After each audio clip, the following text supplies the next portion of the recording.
తాజా 30 మంచి పరిపాలన అందించిన మీరు అన్నట్టుగా గాంధీ గారి పక్కన అంబేద్కర్ పక్కన మీ ఫోటో కనుక వెళ్తే మాకు చాలా సంతోషం.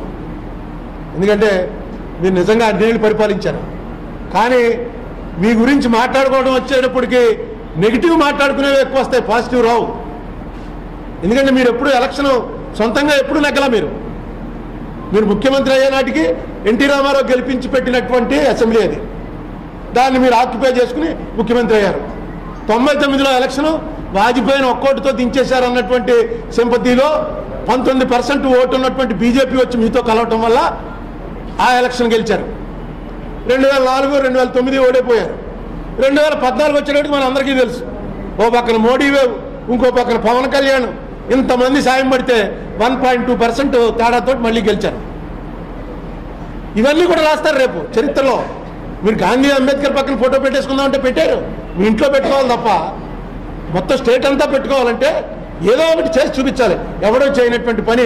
ఇప్పుడు రాజశేఖర రెడ్డి ఎందుకు గుర్తుండిపోయాడు? రాజశేఖర రెడ్డి మీద మీరు ఇన్ని కరప్షన్ ఛార్జీలు చేశారు. ఇంత రాజశేఖర రెడ్డి డైరెక్ట్గా ఫ్యాక్షనిస్ట్ అన్నారు, మర్డర్లు చేశాడన్నారు, ఇంత ప్రచారం చేశారు. చేసినా రాజశేఖర రెడ్డి కొడుక్కి అన్ని ఓట్లు ఎందుకు వచ్చాయి? ఒక్కడికిను చేశాడు కార్యక్రమాలు. 108 పెట్టాడు, ఫీజు రియంబర్స్మెంట్ పెట్టాడు, ఇందిరమ్మ పెట్టాడు, ఆరోగ్యశ్రీ పెట్టాడు. ఛాలెంజ్ చేశాడు ప్రెస్ మీట్లో. నేను పక్కన ఉన్నాను ఢిల్లీలో. ప్రెస్నే అడిగాడు, మీలో నా ప్రభుత్వం వచ్చిన తర్వాత ₹1 బెనిఫిట్ నేను పొందలేదు స్టేట్ ప్రభుత్వం నుంచి అన్నవాడు ఎవడని ఉంటే చెప్పండి అన్నాడు. ఛాలెంజ్ అంటే అంత ప్రెస్ అంటే ఢిల్లీలో ప్రెస్ అంతా middle class, upper middle class. అందరూ ఆశ్చర్యపోయారు, మళ్ళీ ఛాలెంజ్ చేస్తున్నాడు ఏంటని. అంటే ఒక ఆయన అడిగాడు, నేనేం పొందానని.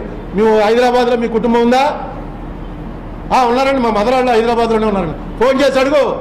గ్యాస్ నేనే తగ్గించాను. మొత్తం నేషనల్ లెవెల్లో తగ్గిన రేటు కన్నా ఒక్కొక్క దానికి ₹50 తగ్గించాను. అడుగు మీ వాళ్ళు. అవునండి మేమే రాసామన్నాను. మరి ఏం చెప్తావు? ఒక్క కుటుంబం కూడా నా దగ్గర నుంచి నా ప్రభుత్వం వచ్చిన తర్వాత బెనిఫిట్ పొందని కుటుంబం అంటూ లేదు. ఛాలెంజ్. అందుకని రాజశేఖర రెడ్డి అలా ఉండిపోయాడు. మీరు కూడా అలాగేదో చేయండి. అలాంటి పని ఏదైనా చేస్తే ఖచ్చితంగా ఫోటో పట్టుకెళ్ళి పెట్టక్కలా. ఫోటో ఇక్కడ పెట్టుకుంటారు.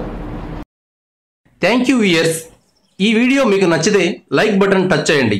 తాజా 30 ఛానల్కు సబ్స్క్రైబ్ చేయండి. మీ మిత్రులకు షేర్ చేయండి.